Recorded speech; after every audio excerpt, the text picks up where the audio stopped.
Yeah.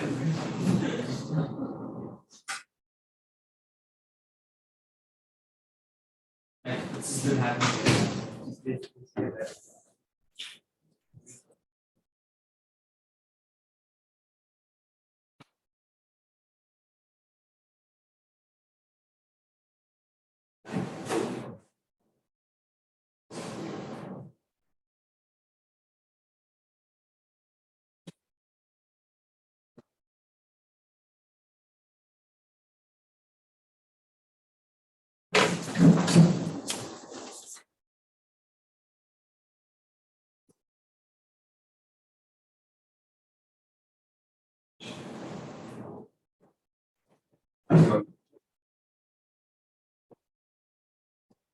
Yeah.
Sure. On this one right here, the second column. Yep. Also supposed to add Theta M and theta U. theta M and theta U. Yeah, because so theta M right here is defined relative to this limb right here, and then this limb is angled with respect to theta U to the horizontal. Now, when you're doing the Fx and Fy, what you want is the total angle with respect to whatever the horizontal. Gotcha. Yeah. Okay.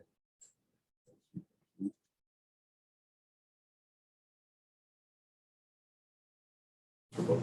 All right. Thank you so much. Mm-hmm.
Just have one more question. Sure. I was just wondering if there's anything that you do as well. So, you know, if you if you do, so what I do is I do midterm. I mean, I go over my feedback, and so if you think that you deserve more points on a certain part, usually it's for the short answer parts. You can go ahead and just send me an email about that, and I'll look over that. And then worst that can happen is I can say no, but then Yeah. but for those ones, I want you to kind of write out or type out the response that you had, and then kind of a justification of why you think you deserve more points, and then I'll take a look at that. And so these are. Yeah, Got you. yeah, all right. Thank you so much. Yeah. Well, assignment tests. Oh yeah, yeah. Tests.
Yeah.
Right, it's 4 o'clock. Let's go and get started. All right, good afternoon, everyone. How's everyone doing today? Doing good, doing good. Hey, everyone have a good weekend? Good, sounds good. My a little story before we begin today, not really a story, but my dad went to the Chargers game yesterday, but it's funny, whenever he goes to a game there, they always go into overtime. So actually this is his 3rd time going to a game, either a Chargers game or a Rams game, and 3rd time in a row they went to overtime. But at the very least, the Chargers won this game, and so which is not true of the other games that he went to. So he's been having a lot of fun. So I texted him and said, "Wow, you've sure gotten your money's worth every time you've gone to SoFi Stadium." So he had a really good weekend. Okay, All right, and so for our class, and so today we're going to be starting a new unit, kind of not really a new unit. So we've talked about muscles before, and so this is kind of a continuation of our discussion of muscle biomechanics. Okay, but this time we're going to be going a bit deeper. So this is kind of muscles part 2. Okay, and so before we start diving into doing biodynamic calculations, I think it's important to revisit muscles because muscles are obviously going to play a big role in human movement. Okay. All right. And so besides that, homework 4 is out there. And so I believe that's due next week. And so you're going to need information from what we talked about last week, which is gauge biodynamics, as well as this week, which is muscle dynamics. So after this week, you should have everything you need to finish homework 4. But again, I would definitely take a look and just work on it as we're going through the lectures. All right, that's it for my announcements. So are there any questions I can answer before we get started for today? Okay, all right, let's go ahead and get started. The topic is muscle biomechanics. Part 2. All right. Okay, so like I mentioned, we've talked about muscles before. We've seen muscles before, so we have kind of a basic understanding of how they work. But it's as we start to move into human movement, human dynamics, and all that. Having a deeper understanding of muscles is important because that's going to be the foundation of every human movement. Because unlike statics, where when you talk about biostatics, yes, the muscles are doing work in biostatics, absolutely. But when your body isn't moving, a lot of that stress and a lot of the work can also be done by the bones and by the joints. Okay? But with movement, the only part of your body that can move are the muscles. And so when we're talking about dynamics, muscles are playing a much bigger role. Okay?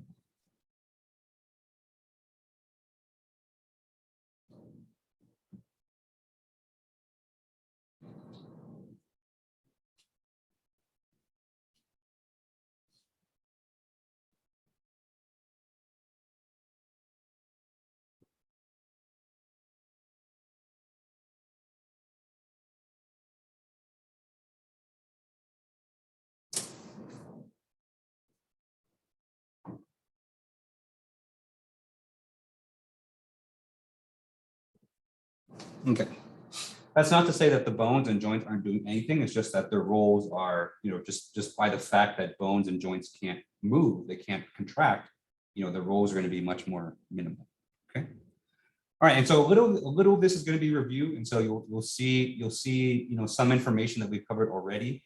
But what I'm hoping for is that once we add some new information to it, it's going to add some additional context and it's going to add some, additional flavor to what we've already done. Okay. But we start with some review. So let's start by talking or reviewing about how a muscle is structured.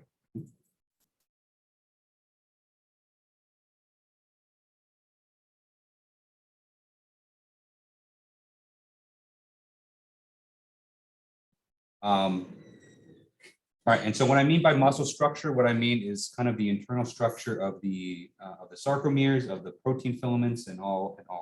Okay. Okay. And so at a basic level, we know that muscles are the only tissues in your body that can generate tension on their own. And the way they do this is through the interaction of the protein filaments inside the muscle.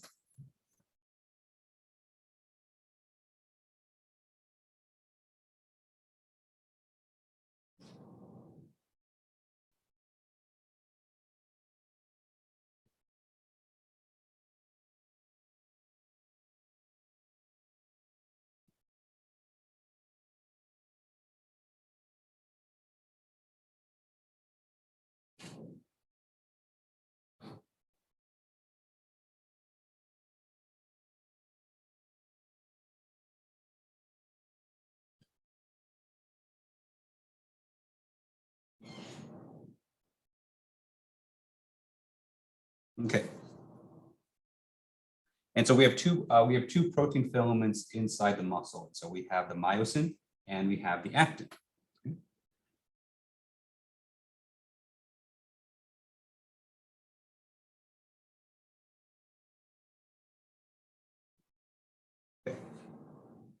So let me go ahead and draw that again.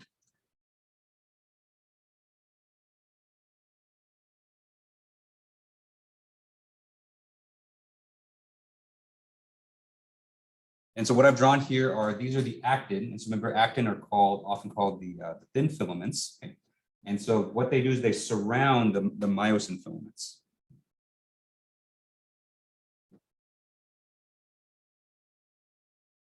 And so on the inside of these actin filaments, we have these myosin.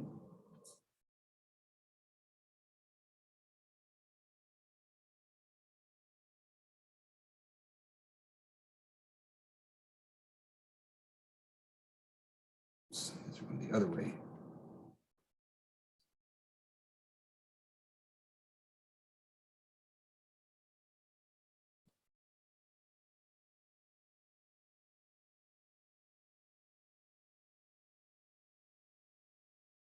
Okay, and so on the outside,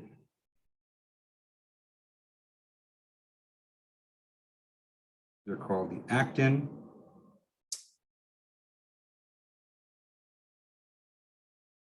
And on the inside, all of these combined are called the myosin. Okay, so you have actin and myosin, and their interactions are, crucial to how a muscle behaves. Okay.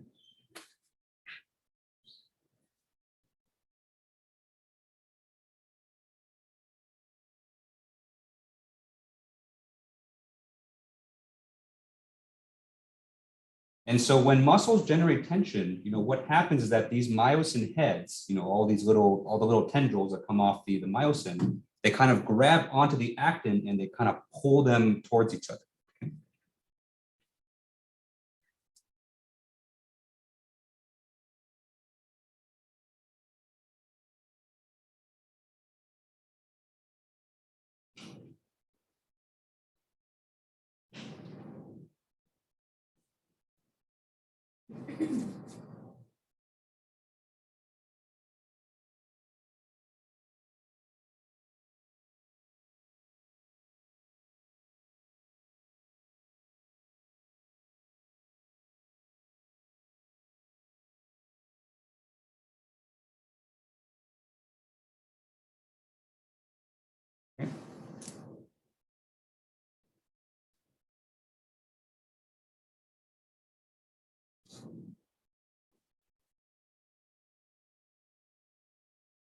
And so when these muscles are acting, basically, we call that action contraction, because whenever a muscle is generating tension, it also always gets shorter, just based on how this is. Okay?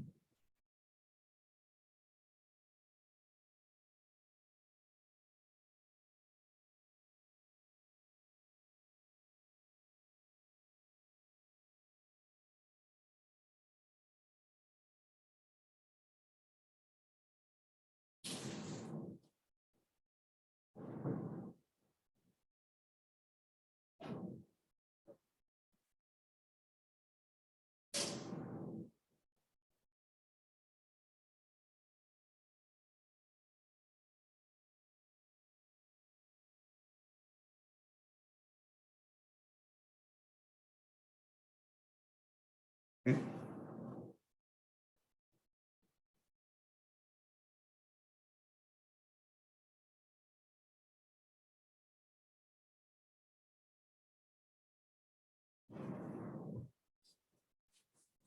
And so when you activate your muscles, when you want them to contract, that's basically what's happening on a microscopic level. Okay.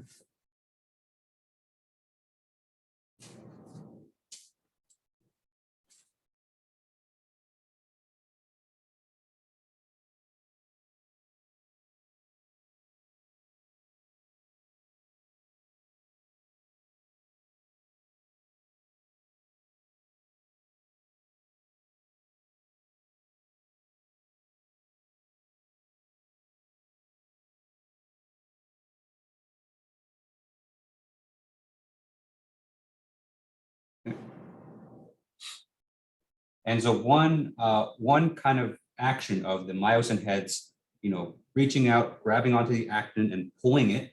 Okay, basically just one aspect of it pulling, we call that a power stroke. Okay, just one stroke.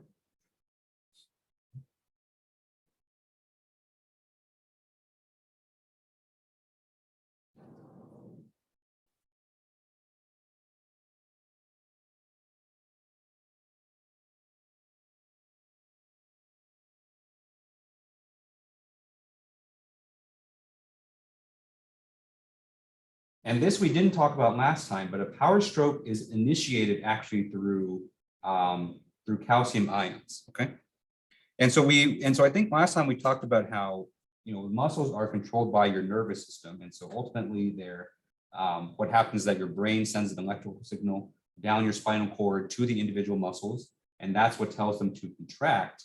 But the nervous system actually isn't attached to every single muscle, and so what happens instead is that the nervous system is connected to, a little bit of a reservoir. Okay? And so you can almost think of it like a can almost. Okay? And so inside this can is a bunch of calcium ions. Okay? And so your nervous system is actually connected directly to this canister of calcium ions.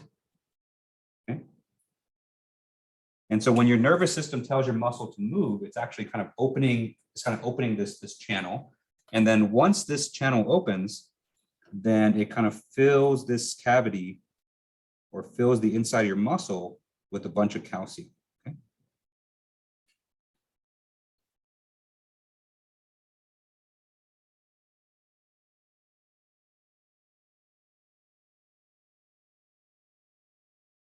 And then once the cavity fills with calcium, the calcium kind of provides the catalyst. And so, we're getting a little bit into the chemistry behind this, but basically in order for your myosin heads to latch onto your actin, there needs to be a chemical reaction that takes place. And the calcium kind of gives that catalyst in order for that to happen. Okay. And so your protein filaments, protein is not a living, it's not a living thing. And so, it can't be activated directly from the electrical signals. And so what happens instead is that the electrical signals from your nervous system, they activate this calcium ion channel, and then the calcium ions fill your muscles, and then that's what tells it to move. Okay? And so your muscles are kind of directly reacting to these calcium. Okay?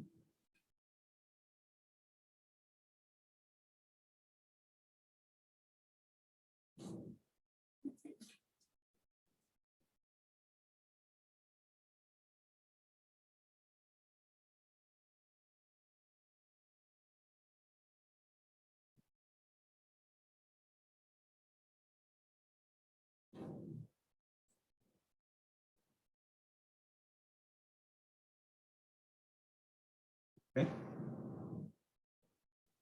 So that's kind of a little bit more details of what's going on inside a muscle. So, your muscle doesn't react directly to the nervous system, but instead it reacts to the calcium ions, and the calcium ions are what, reacts with the nervous system. Okay. It's a small detail, and it's mostly going to be trivia, but later on we're going to talk about mathematical models for how to actually model how muscles behave. And this kind of interaction between the nervous system and the calcium ions in the muscle is going to explain some important details of that mathematical model. Okay. But I'll go ahead and save that for a bit. Yeah. So each time there is a power stroke, there is signal in each individual signal coming from the nervous system. Exactly. Yes. Yeah. And so I think when we talked about muscles last time, we talked about something called a motor unit. And so, motor unit, we didn't really describe it by much more than just a group of muscle fibers or a group of muscle cells. And so kind of the bigger definition is that these calcium containers, they're only grouped by the motor unit. So one calcium ion channel will be responsible for a single motor group. And so when we talk about, the control of your muscles, your brain only has real control over each motor unit, because that's kind of the fine tuning where the nervous system goes in terms of the calcium ions.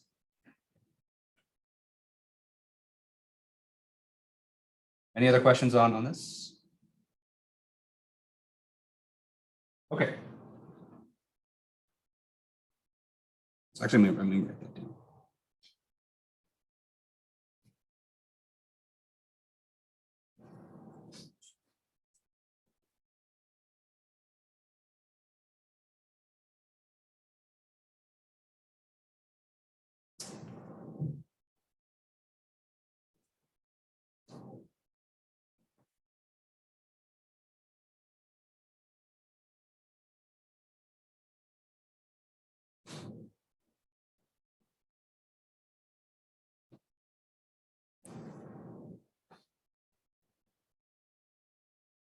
Okay.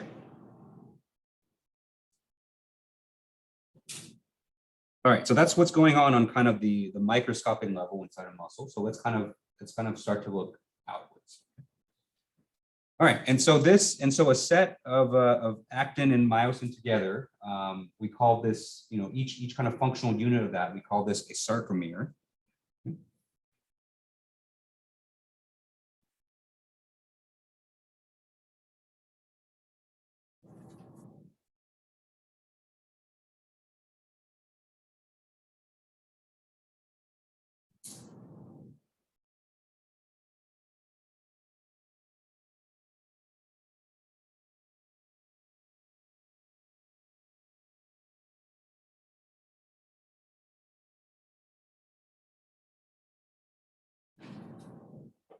Okay.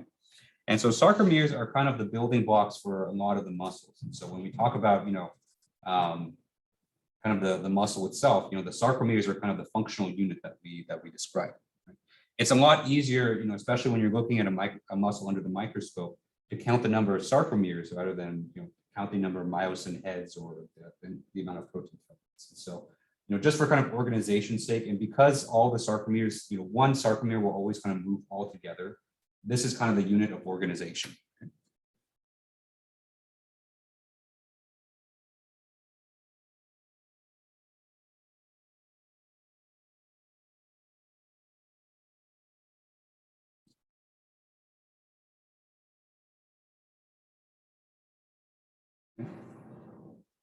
And so just for this lecture, because I'm going to draw kind of a bigger picture in a bit, just so you can see how it's all visually organized. And so the image that I'll use for a sarcomere is I'll use a rectangle, and I'll draw a line in between, and I'll draw kind of the myosin heads. Okay. Okay, so it's like a squared leaf, and that's not too different from what you would look and see underneath the microscope too.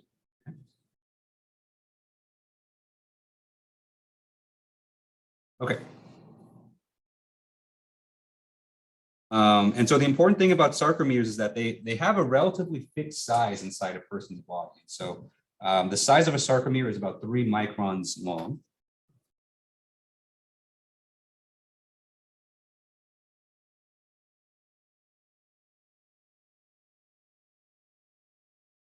Okay. And so this length right here is about 3 micrometers.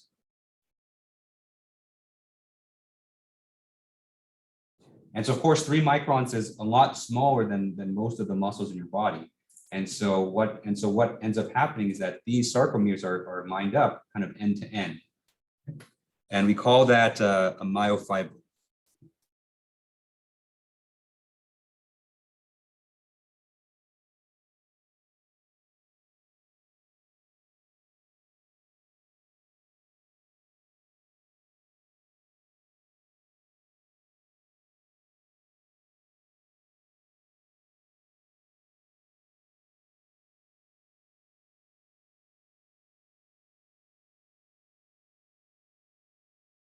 Okay. And so the length of the myofibrils, it depends on kind of what muscle you are in the body, but generally speaking, they're about 10 centimeters long.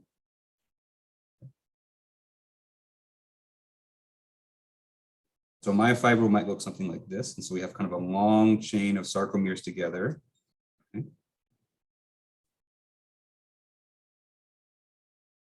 Each one of these is a sarcomere.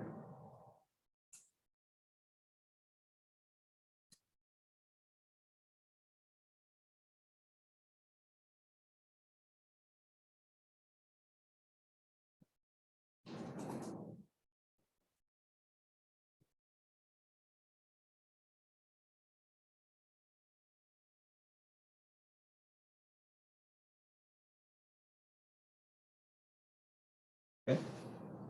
And so it's really just a long chain of them. And then, if you line up enough of them, this length ends up being about 10 centimeters long. Again, depending on the muscle, but on average, they're about 10 centimeters long. Okay.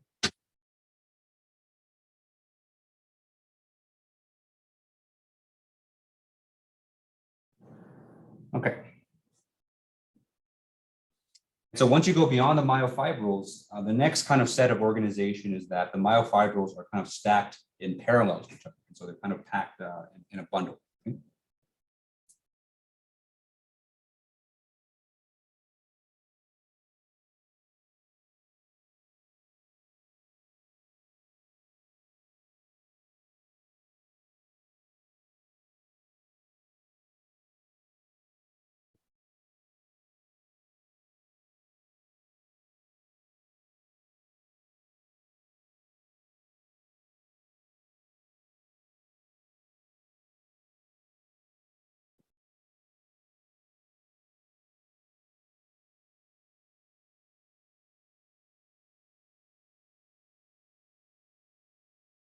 Okay.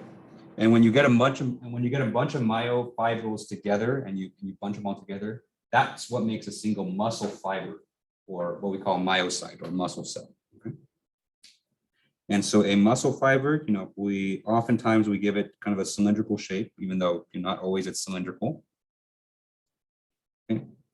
And then packed inside here are a bunch of myofibrils. Okay.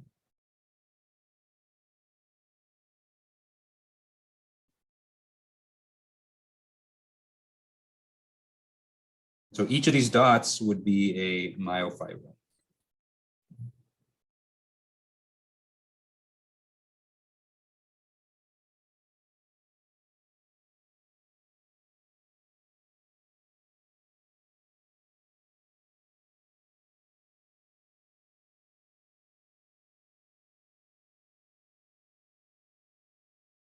All right, so that's kind of the rough organization of a muscle. And so, starting from the smallest unit, you have the sarcomeres. Sarcomeres are kind of lined up end to end to form a myofibril. And those myofibrils are stacked in parallel to form a muscle fiber. Okay. I believe one of the homework problems asked you about this structure.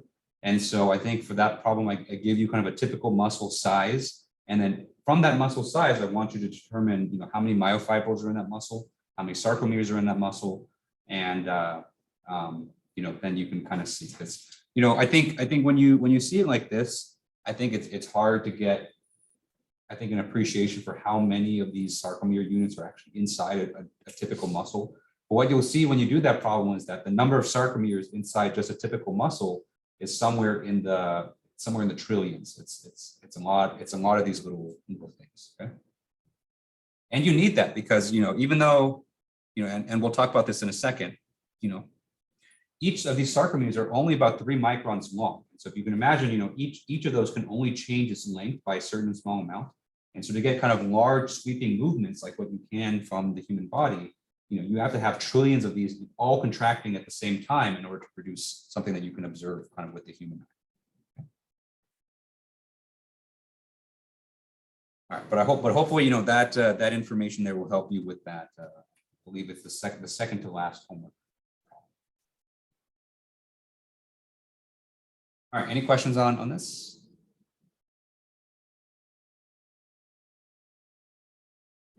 Okay, and so let's go ahead and move on. And so let's go ahead and talk about next about the relationships between force and length within a sarcomere.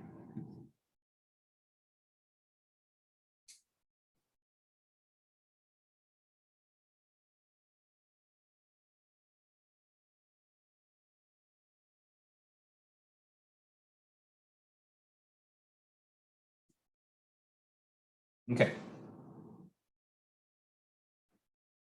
And so, we just reviewed that the way that a muscle generates force is that the myosin heads have to grab onto the actin filaments and literally pulls them in a certain direction. Okay.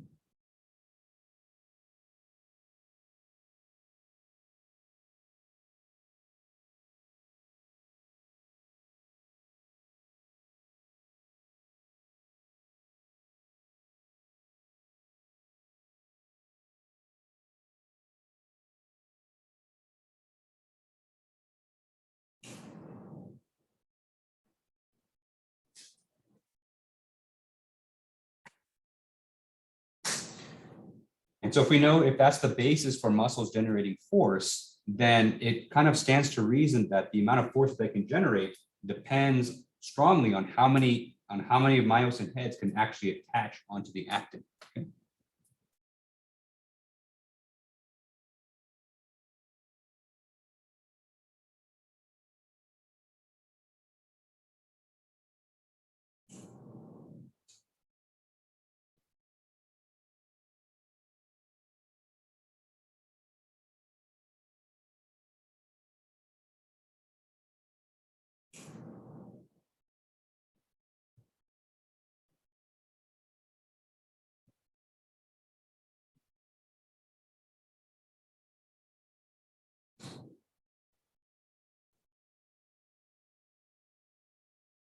Okay. And so let me draw you two examples. And so let me draw kind of an optimal case.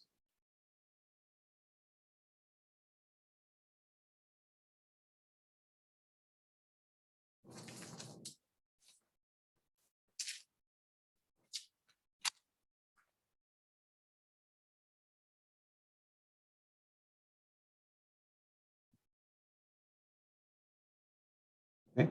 And so in an optimal case, you might have something like this.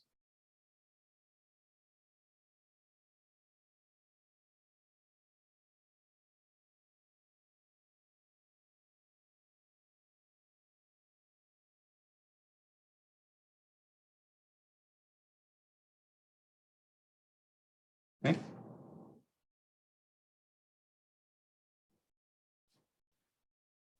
So in this optimal case, the actin and the myosin kind of line up in such a way that all of the myosin heads are engaged. And so, there's basically an attachment site for all the myosin heads. And so when this thing does a power stroke, all the heads can kind of move together and you get kind of maximum force because you get all the myosin heads engaged. Okay?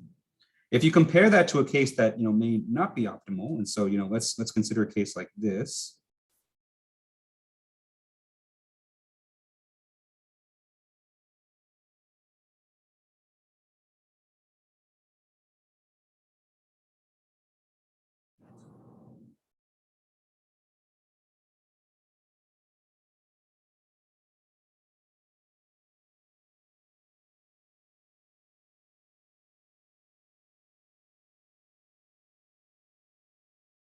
Okay, so this is kind of just an example, and so let's consider a situation where the actin kind of start to overlap each other. Okay, and so the left and right actin filaments start to overlap, and so because of that, there aren't as many attachment sites for the myosin heads. Okay?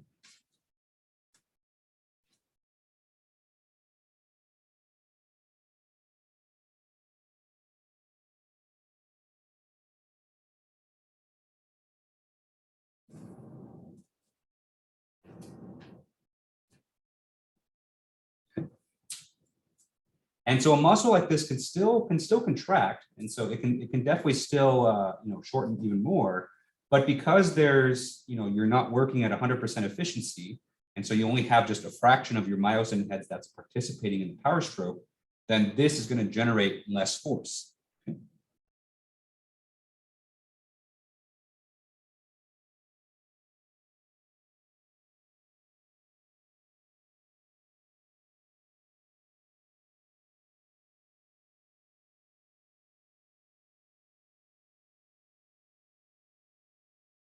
Okay. And so this is a situation when the sarcomere is too short, and so the muscle filaments or the protein filaments kind of start to overlap. And of course, the opposite is true too. And so if you have a situation where your length is a bit too long,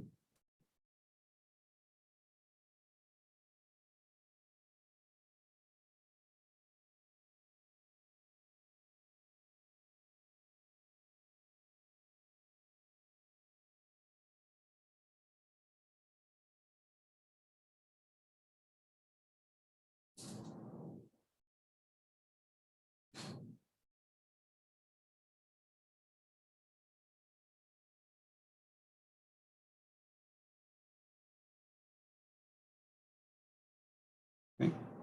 And so when the sarcomere is too long and the actin filaments kind of slide too far apart from each other, then you have kind of the same issue where there's just not enough sites for the myosin to bind onto. And so in this case, the muscle can still contract. We can still do a power stroke, but it's just not going to be as strong because the myosin is not able to grab onto. right? And so this here is going to apply to this as well, okay?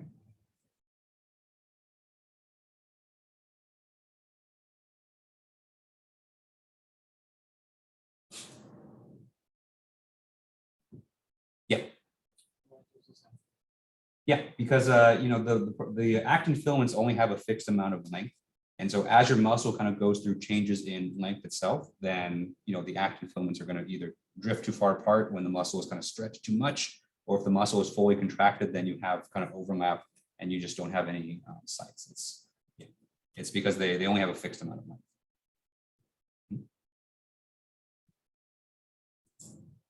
All right, and so what these pictures should be telling you is that there's kind of an optimal length, or you know, the most force that your muscle can generate can only be kind of in an intermediate optimal length. Okay.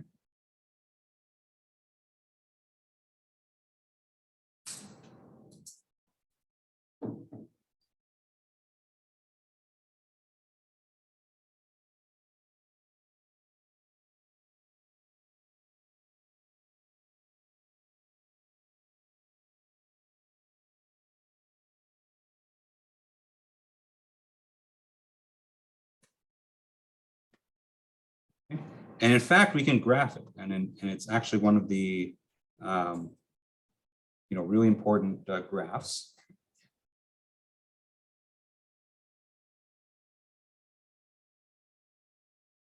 Okay, so on the x-axis, we're going to have sarcomere length, and then this is going to be given in microns. Okay.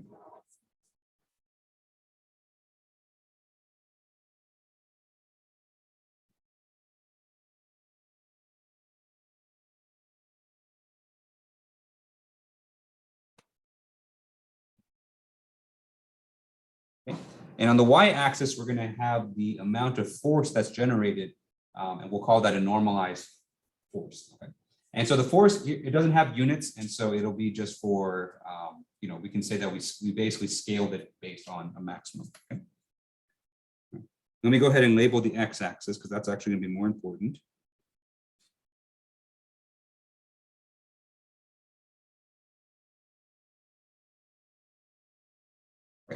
And so if you remember from earlier today, you know, a sarcomere has a general length. And so its length is about 3 microns, maybe somewhere closer to 2.7. Okay. And so, you know, as that sarcomere changes in length, then the amount of force that it can generate will change because of, you know, what we just talked about there. Okay. And so we call this the active force length curve.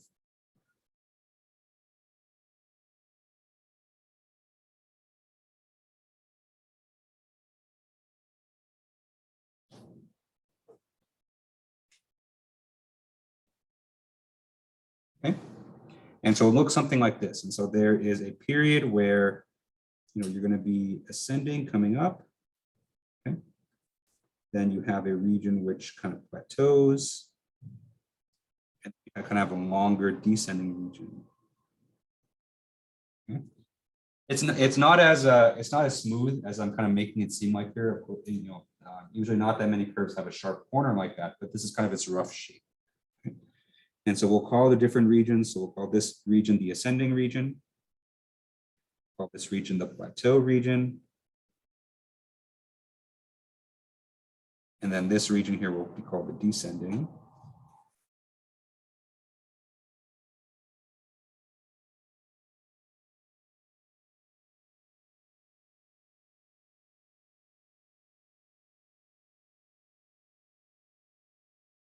Okay.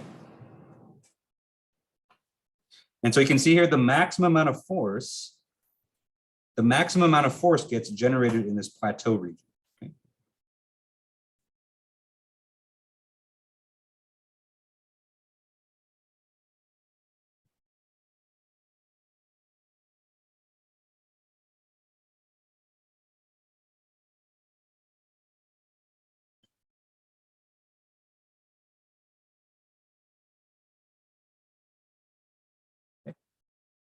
And so that optimal force or that region right there is somewhere between 2.2 and 2.7 microns. And so this range of lengths right here, 2.2 to 2.7, we call this the optimal sarcomere length.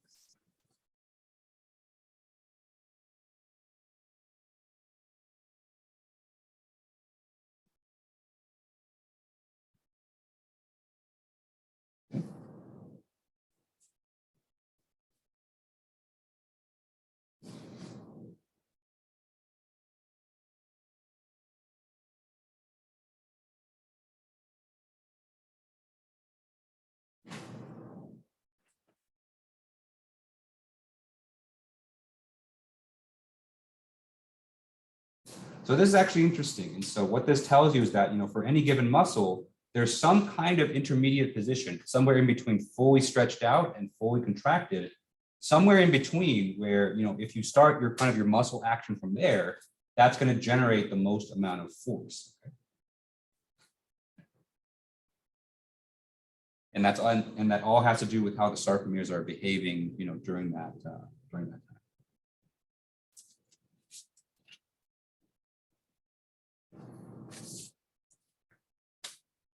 All right, any questions on this? Okay. All right, so that's the active force length curve. And so remember, whenever we talk about active muscles, we're talking about, the actin and myosin behaving. Okay.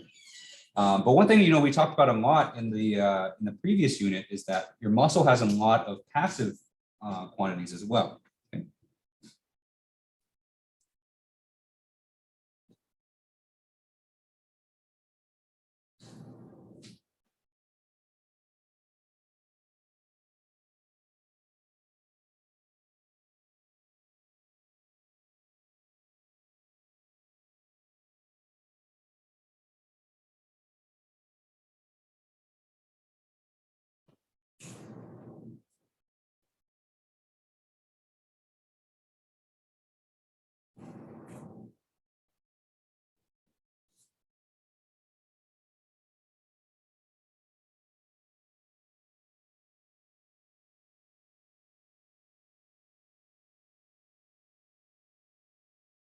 Okay.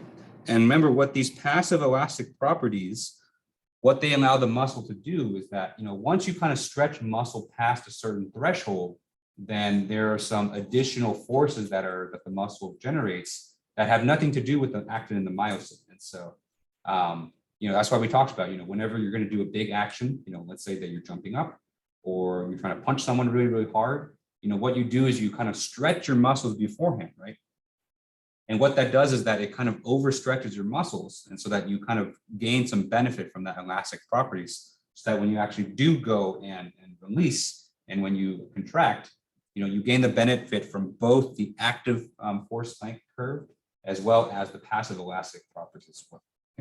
Because, you may be looking at this graph that I just drew right here, and you might think that, this descending region doesn't make a lot of sense compared to that, right? Because we've already talked about that. If you want to do like a really big motion, you actually should stretch your muscles way beyond its length to get some benefit. And so the thing that kind of reconciles that is that we also have passive quantities as well. Let me go ahead and graph it for you.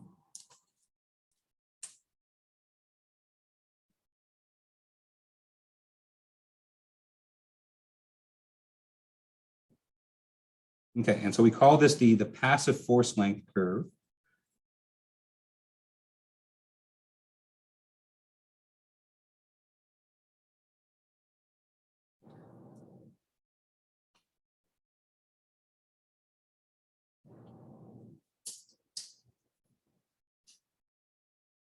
And so once again, we can draw the axes. The x-axis is the sarcomere length. The y-axis is the force. Okay. And remember, this is all passive. And so this is nothing active that your muscles do. So no actin, no myosin, no calcium ions, no nervous system, no nothing. This is just your muscle just being an elastic solid just by itself. Okay. And so you'd observe these quantities, to some degree, even in a cadaver or in a dead organism, right? Because these are just passive.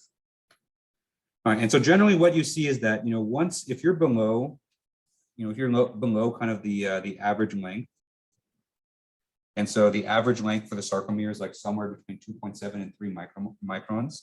You're not going to see any passive force. But once you kind of get beyond this, then you start to see some force being generated.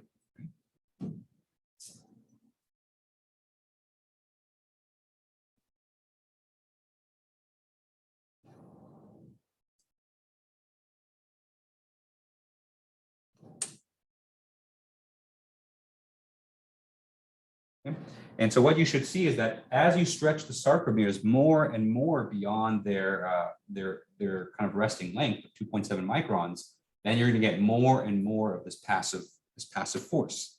Okay. Right. And so if you combine that together with the top graph right here, this increase in the passive force kind of makes up for that descending region of the active force. Okay. And so we can actually combine these two together.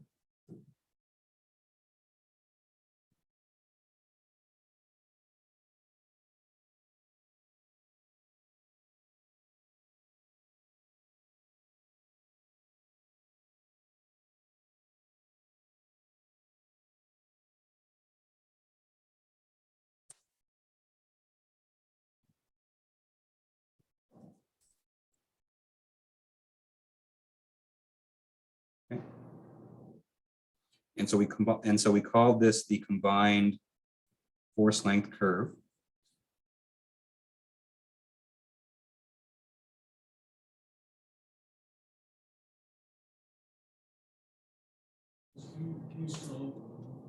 Yeah.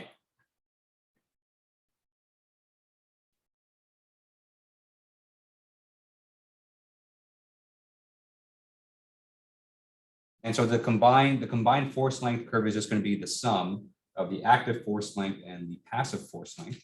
Okay. And then the combined force length curve will kind of give you kind of an overall picture of what you can expect, in terms of how much force your muscle can generate based on its length. Okay. And so even though I've drawn these curves here relative to the sarcomeres, just because we just got done talking about that, but of course you can scale these up to be for the entire muscle too, because what we've seen is that the muscle is nothing more than just a bunch of sarcomeres just attached to each other, in series and in parallel. And so maybe the units might change on the x-axis, but the same general behavior will still apply as well. Okay. Okay, and so if we add those two curves together, I'm gonna go ahead and draw it now.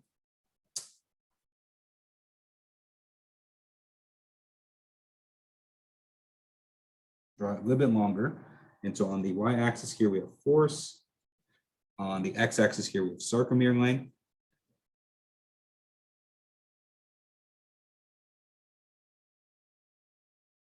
Of course, this is in microns. I'm gonna use a couple of different colors here.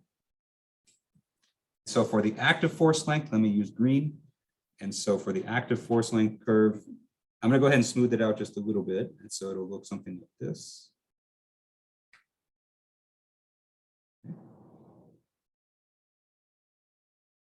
Right? And so that kind of has the same behavioral properties as the active force length. And so it starts off low, then it ascends, and then kind of once you're in that optimal length, and you have that plateau region, and then once you're beyond that, it kind of decreases until it goes down to 0. Okay.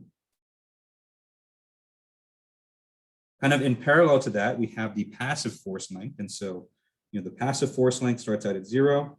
And then once you kind of get past a certain amount, then it starts to rise just like that. Okay. And then the combined force length will just be the sum of these two. And so if we kind of trace this out just like this, there is a momentary dip, but then eventually it kind of goes up just like that. So let me go ahead and make this a little bit thicker so you can see it.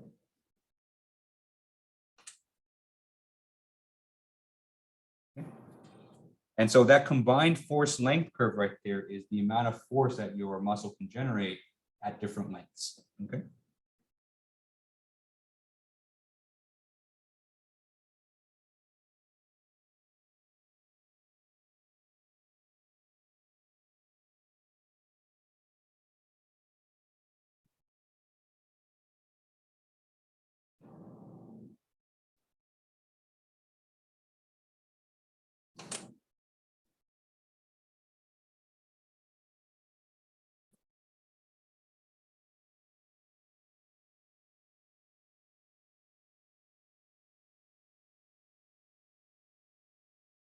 Okay.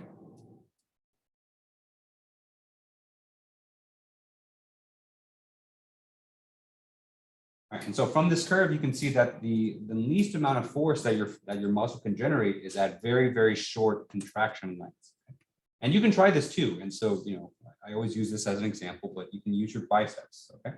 And so, if you hold your arm kind of at a 90-degree angle, you feel like you can generate a lot of force that way, right? Because your bicep is at kind of an intermediate length. And so you're probably kind of in this plateau region of the force length curve. Right? If you compare that to a situation where your bicep is kind of maximally contracted, and so if you bring your arm up to your shoulder, okay, and then if you try to hold your arm into that position, where your bicep is fully contracted, you can see it's hard because your bicep is fully contracted. And so your bicep muscle is really short. And so the amount of force that it can generate is actually pretty low. And so if you try to move your muscle from that position, you can see that it's pretty easy. But if you compare that to, a place when your arm is kind of, intermediately contracted, then it's a lot harder to do because your bicep can generate a lot more force with that. Okay? So try it out. You can try it out with a few different muscles in your body. And what you will see generally is that the more contracted it is, or the shorter the muscle is, the harder it is to generate force in those situations.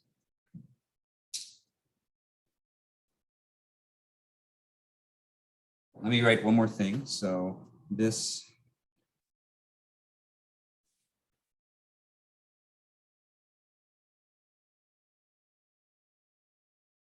curves scale up for different muscles. So even though, like I said, even though we label these muscles in terms of sarcomere length, muscles are basically just sarcomeres just attached kind of end to end to each other. And so, you still see the same trends. The units for the x-axis might change, but you still see the same general trends. Okay?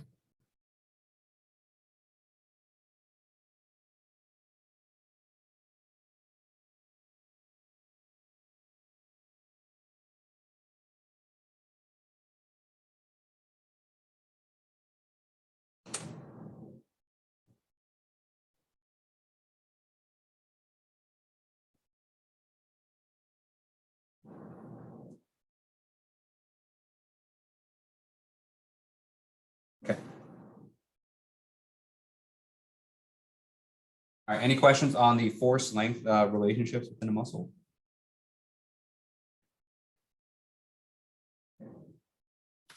All right, so I think that's this. So this idea of the muscle force changing with length, I think that's probably something new. We didn't go over that last time, but let's review something that we did talk about, which is the force and velocity relationship.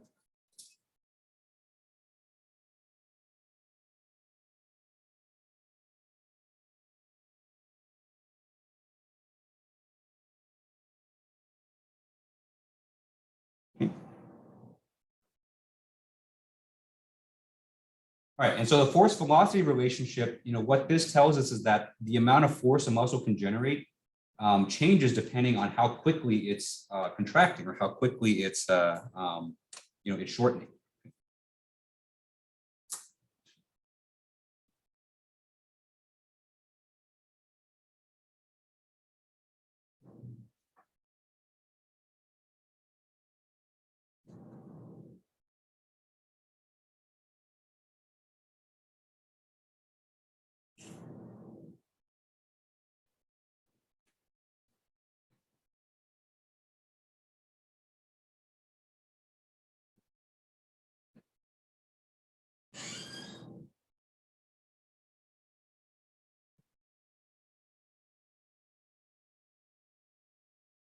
Okay. Right, and so generally what we saw was that the faster a muscle is contracting, the less force it can generate.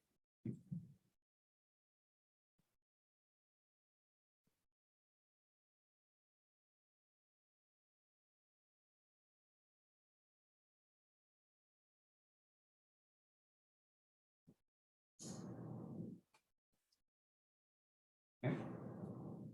And so what we saw was a curve that looks like the following. So very similar. So remember, this was the force velocity curve.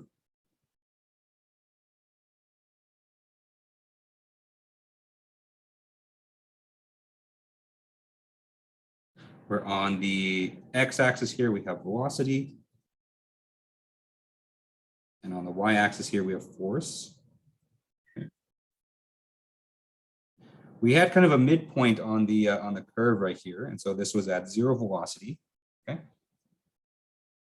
And so remember, when your muscle is at 0 velocity, we call that isometric contraction. Okay.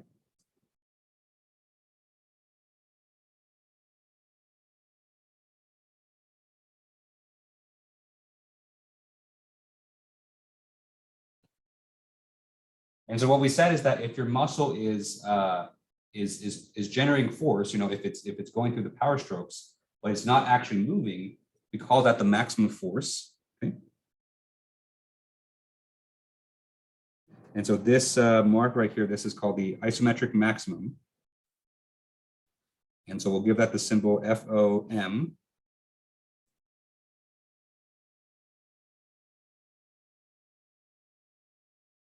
Actually, the isometric maximum is this thing here. Okay, so I'm going to go ahead and redraw this. Okay. And then as you get to higher and higher, contraction velocities, then the amount of force that you can generate decreases. And so you generally have a curve that looks like this.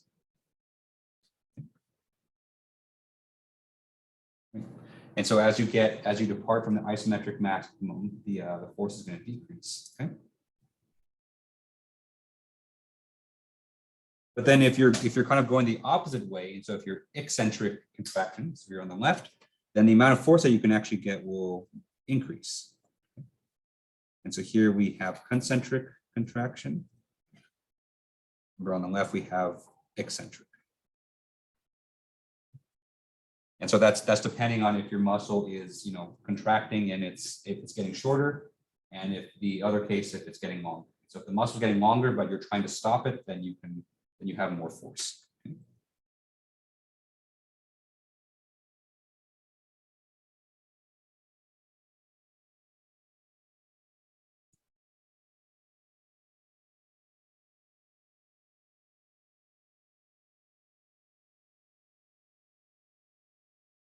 Okay.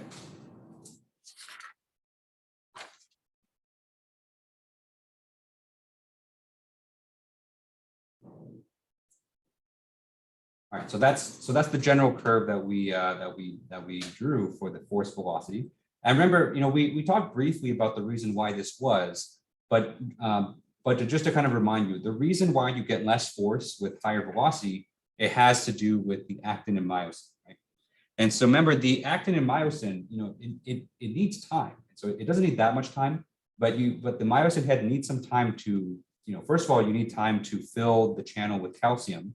And then once the myosin kind of senses the calcium, then it takes time for it to attach to the actin. Okay. And so because of this, if your muscle is contracting faster, then less myosin heads will have a chance to grab it. Okay.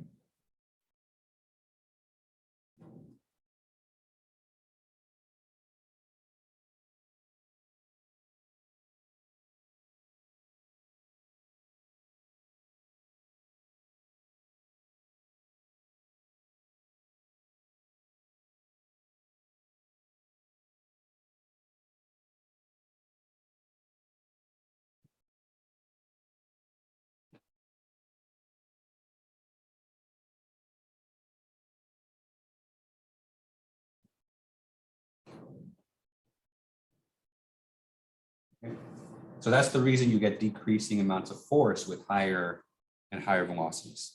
Okay.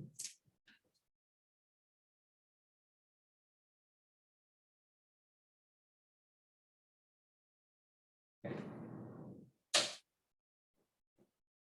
Any questions on this? Okay. All right. And so these three curves right here, this one's kind of combined, but the active force length curve, the passive force length curve, and the force velocity curve, we'll see these again. And so what we'll see is that, there are standard versions of these curves. There's a standard version of, all three of these, and there's actually one more curve. That one has more to do with the tendons, and actually, we don't actually deal with that too much. But what we'll see is that using these three curves, along with some features of some muscles in particular. And so the length of the muscle, the size of the muscle, the pronation angle. What you can do is you can get a fairly comprehensive model in terms of, how much force this muscle can actually generate. Okay, but we'll come back to that in a bit. There's some ideas that we still have to build up before then, but I just want to highlight to you that these three curves here are, I'd say probably the most important thing for this from this unit. Okay, it's just understanding what these curves look like and kind of explaining the different trends in terms of what that means for muscle behavior. All right. So, but before we do that, I do want to talk about muscle activation.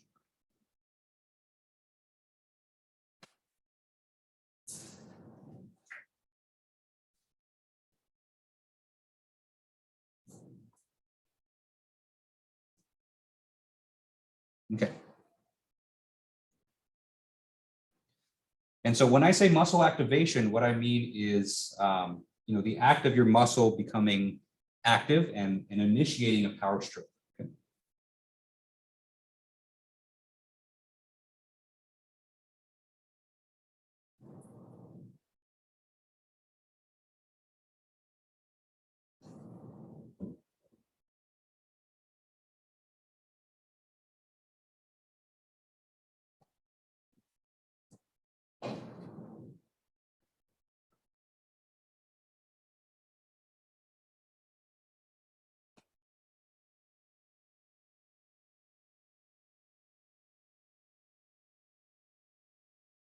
Okay. So once that power stroke is initiated, we say that the muscle is activated. Okay. And to us, when we think of our muscles activating, to us it seems like it's an instantaneous process, because as soon as a thought goes from your brain to your arm to say that you should reach up and slap someone, that's pretty much an instantaneous thing, right? But there's actually a little bit of a delay in terms of when your brain kind of first conceives that signal to your muscles actually doing something. And so that's why there's this kind of mathematical model for activation. Okay? You can test this, and so if you go to like an arcade somewhere, or if you go, I think there's websites you can go to for this. We call it reaction time, and so part of what goes into your reaction time is first when your brain kind of registers a signal that you need to do something, and then there might be a delay between that and your muscles actually doing it. Okay. I have a friend that he plays a lot of computer games, and his reaction time is like twice as fast as mine. And so I remember when we did this was like 3 years ago. I remember we did an online test for it, and then I had the reaction time of like a 50-year-old man, and then he had the reaction time of like an 18-year-old pro gamer and stuff. Like that's why he always smokes me whenever we play like Overwatch and stuff like that.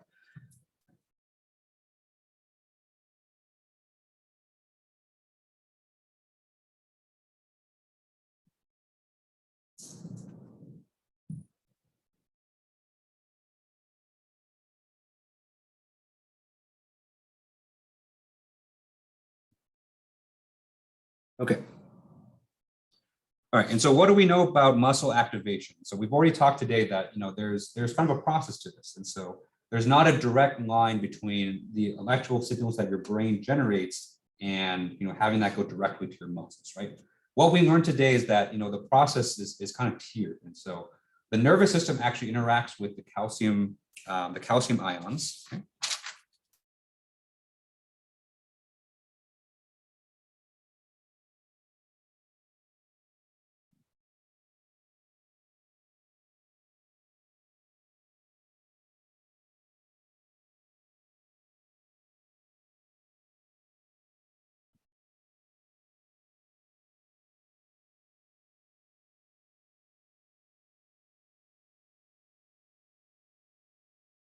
Okay.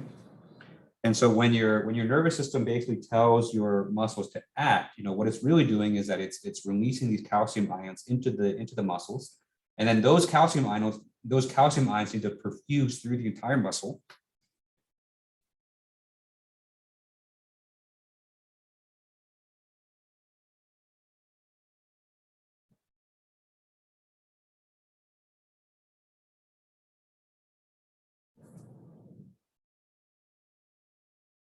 Okay.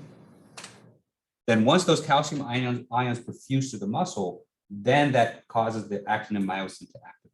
Okay.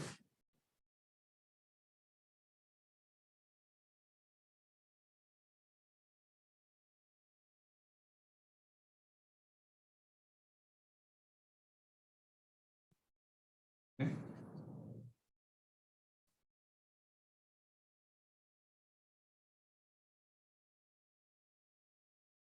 Okay. And so let me define two terms here. Okay. And so the first term that I'll define is called excitation.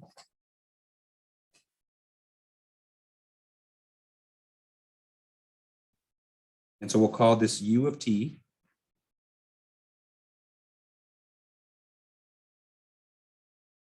Right. And so the excitation is basically the electrical signal from your central nervous system.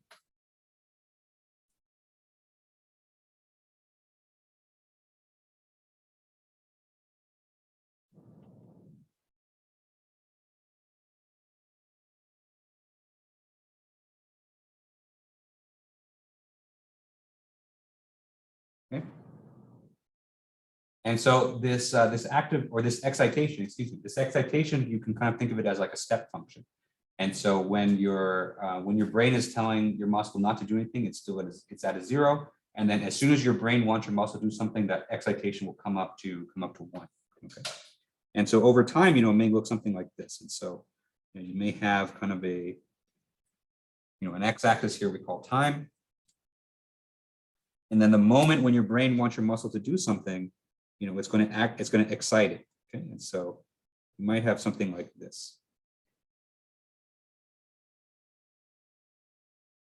And so during that period when the excitation is in this case is a step function, so we'll call it 1, that's when your brain wants your muscle to do something. Okay. So this point right here, this is the exact instance or exact instant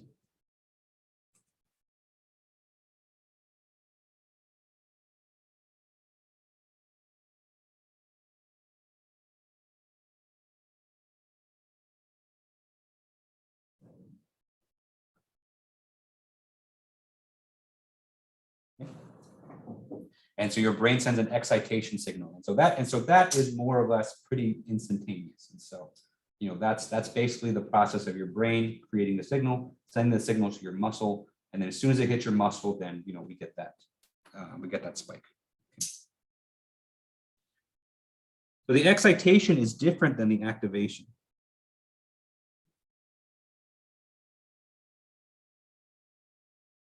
And so the activation we'll call A of T.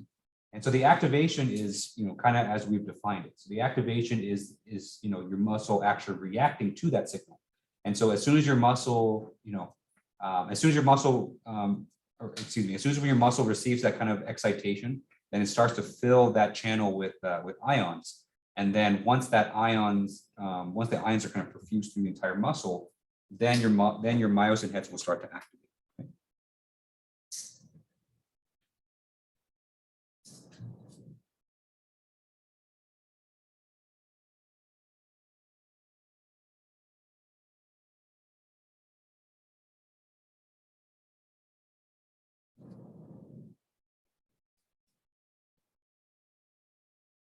Okay.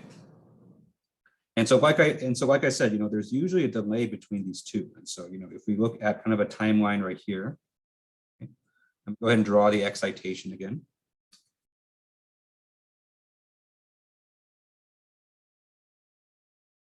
Okay, so if that's the excitation,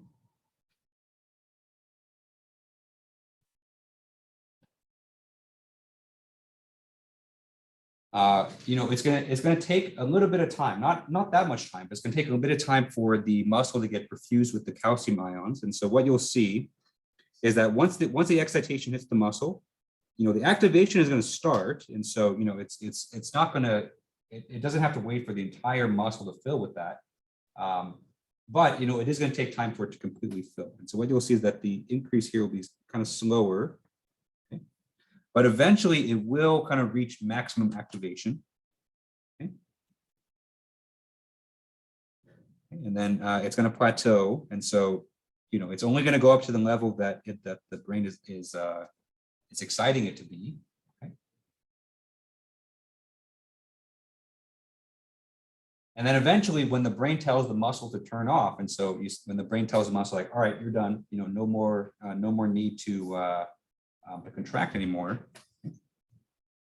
Then what's going to happen is that the calcium ions are going to leave.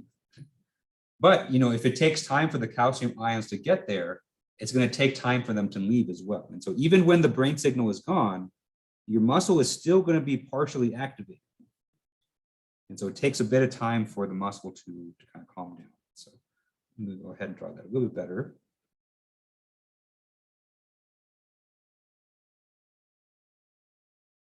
It's a bit better. Okay. And so kind of the relationship between excitation and activation is kind of like the following. So the excitation goes up, then the activation kind of lags behind that a little bit in order to come back up. Then once the excitation leaves, it takes a bit for the activation to come back up. So the activation is always kind of lagging behind the excitation a little bit.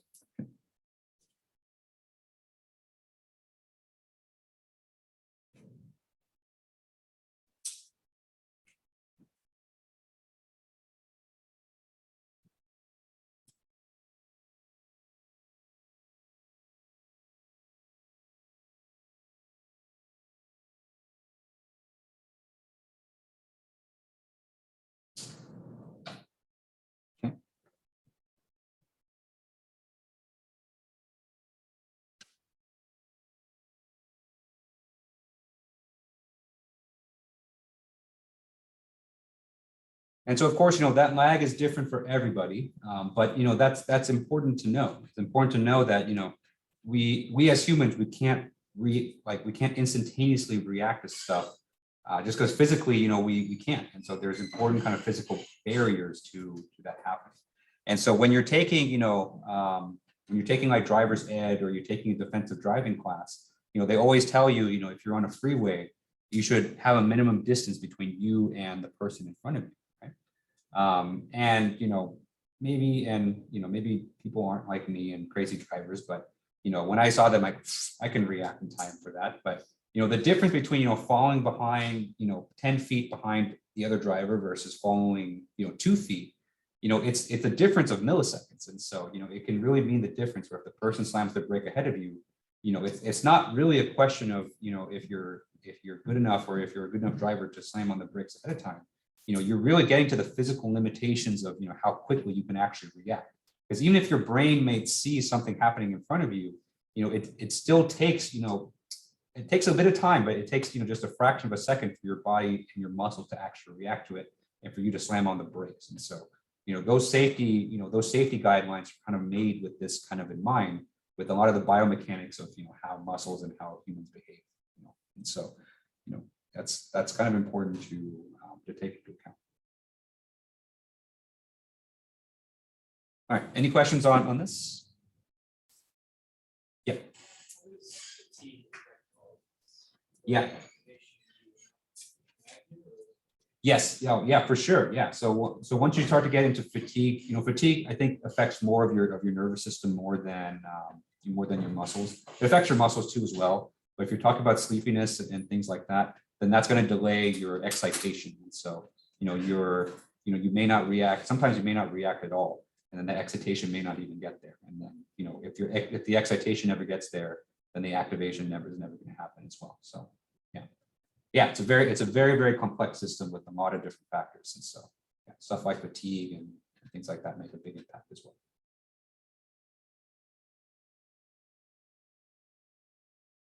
Okay, and so last thing I'll go over today, it's the last 4 minutes, and so scientists have actually developed a mathematical relationship between activation and excitation.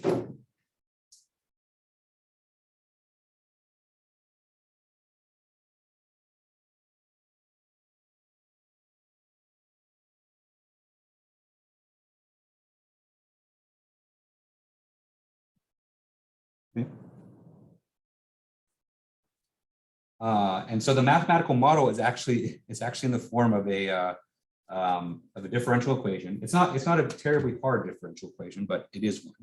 Okay? And so the mathematical model is we have dA dt. Okay. And so that's the time derivative of activation with respect to time. This is equal to u of t minus a of t divided by a parameter which we call tau. Okay. This tau right here, this is a scaling parameter.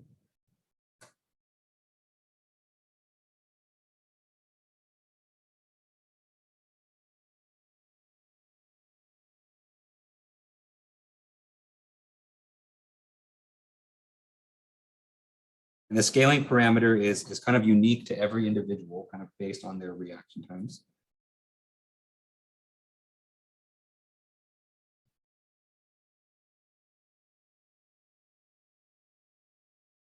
And the tau we can kind of expand in terms of stuff. And so this tau here is a dynamic variable, and so it's equal to tau a times 0.5 plus 1.5 a of t. Okay, and this is if u of t is greater than a of t. Okay, and so that's kind of in the upswing phase. And so in the upswing phase, you know, this at tau take a certain value. Okay.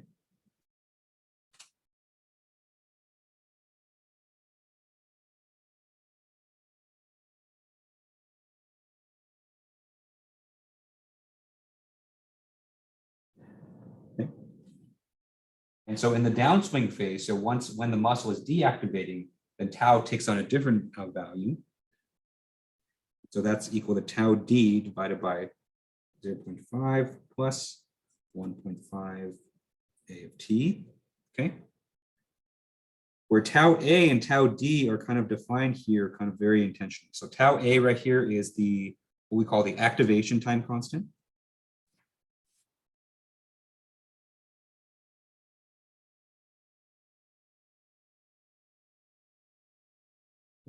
And tau d here is the deactivation time constant.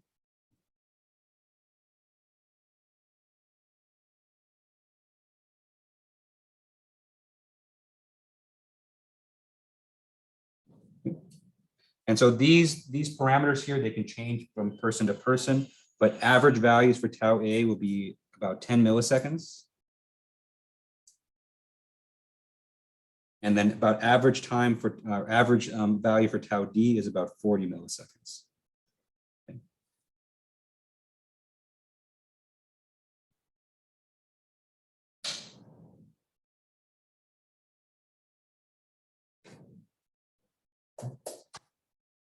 But different people have different values of tau a and tau d. So I think, you know, there are certain tests that you can go through.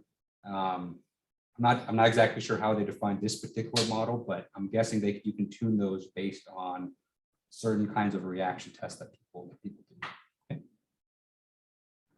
All right, any final questions on this before we wrap it up today? Okay, all right, so that's all we got time for. And so we'll pick this up on Thursday, and then we'll talk a bit more about muscles. And so thank you guys for coming today. I hope you guys enjoy the rest of your day, and I'll see you then.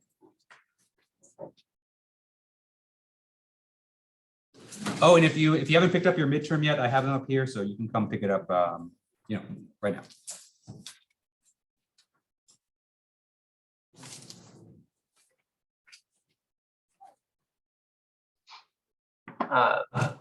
Just had a question about 2A in Okay. homework. Yeah. It seems pretty straightforward in terms of just plugging numbers in. So when I did, I got values that were different than the answers you provided. Part A is fine, but part B and C seem to be pretty off. Okay. Yeah. So that's the one about the runner and the strides and steps, right? Yeah, asking for the Freer value, Freer number. Okay. Yeah. Why don't you go ahead and send me your work, and then I can double check with my own work just to All right, sounds good. All right, just had to ask. All right, that's about it. Yep.